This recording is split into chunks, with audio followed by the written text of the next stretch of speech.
मेरे अखिलेश दुबे जी से एक लीगल एडवाइज़र और एक पुलिस अधिकारी के संबंध हैं।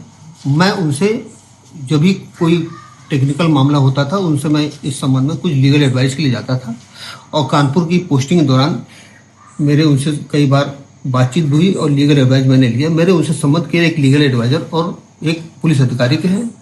और एक दूसरा आरोप जो लगाया जा रहा है कि 33 कंपनियां मेरे बेटे के नाम से है, ये सरासर झूठ है। कोई भी ऐसी कंपनी मेरे बेटे के नाम से नहीं है और कोई भी अगर इस तरह बताता है तो ये भ्रामक सूचना है, ये गलत सूचना है। और कुछ प्रॉपर्टी बताया गया कि मेरे पास एक आर नगर में मेरे दोस्त देवेंद्र द्विवेदी हैं, उनके 92 करोड़ की प्रॉपर्टी, 11 दुकानें जो 92 करोड़ की प्रॉपर्टी, ये सरासर गलत है। आज मेरे देवेंद्र दोस्त हैं और मेरी उनसे बात भी हुई थी। ये तो उनको भी जानकारी नहीं है कि उनके नाम से कोई प्रॉपर्टी स्वरूप नगर या आर नगर में है। तो उसके लिए उन्होंने कहा कि मैं खुद इस बात के लिए मैं आश्चर्यचकित हूँ कि इस तरह मेरे ऊपर कैसा आरोप लग गया। उसके बाद दूसरा एक ये हो रहा है कि मेरे पास 100 करोड़ की प्रॉपर्टी है। मेरा अखिलेश दुबे जी के साथ कोई कंस्ट्रक्शन कंपनी थी, उसमें 100 करोड़ टर्नओवर है। ये सरासर गलत है।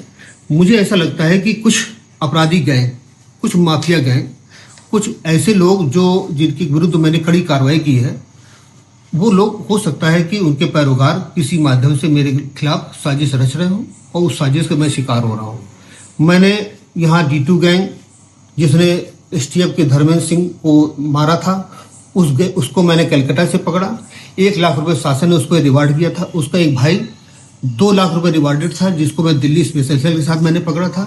इसके अलावा मैंने D2 गैंग को पूरी तरीके से नेस्त नाबूद किया यहाँ से, जो कि 30 दशक से यहाँ पर आतंक फैलाए हुए था।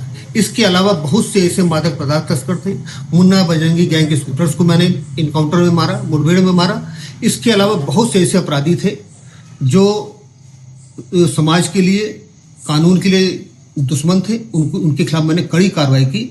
हो सकता है कि ऐसा गैंग एक संगठित होकर के मेरे विरुद्ध साजिश कर रहा हो। मनोहर शुक्ला के बारे में जो एक झूठे षड्यंत्र मेरे ऊपर कर रहा है, मनोहर शुक्ला के बारे में जो मैंने कुछ जानकारी की है, वो श्री प्रकाश शुक्ला जो माफिया था, जो मारा गया था, उसका पड़ोसी है, उसके गांव का रिश्तेदार है, इसके रिलेशन में भी आता है। ऐसा है, वो अपराधिक तत्व है, वो मुहरी करता था। इसी की आड़ में मेरे खिलाफ वो षड्यंत्र कर रहा है। कोई उसकी जो बातें बताई जा रही है वो पूरी तरीके से निराधार है और इसमें कोई तथ्य नहीं है। जहाँ तक SIT के द्वारा मुझे सूचना देने की बात या मेरे विरुद्ध संपत्ति की जांच के बारे में बताया गया, तो मुझे कोई भी SIT के द्वारा ऐसी सूचना नहीं दी गई कि आपके विरुद्ध या आपके पास 100 करोड़ की प्रॉपर्टी है। और जहाँ तक मेरा पूर्व CP श्री अखिल कुमार सर के बारे में या SIT के बारे में यह कहना है कि उनको कुछ लोगों के द्वारा गुमराह किया गया और जिससे उनको गुमराह होकर के उन्होंने मेरे विरुद्ध रिपोर्ट भेजी है।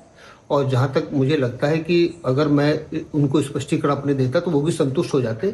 मुझे अपने उच्च अधिकारियों पर, जांच अधिकारी पर और सरकार पर, मुझे शासन पर पूरी तरीके भरोसा है। मुझे जहाँ बुलाया जाएगा मैं वहाँ पर जाऊँगा और मैं अपनी बातों को तथ्य सहित रखूँगा।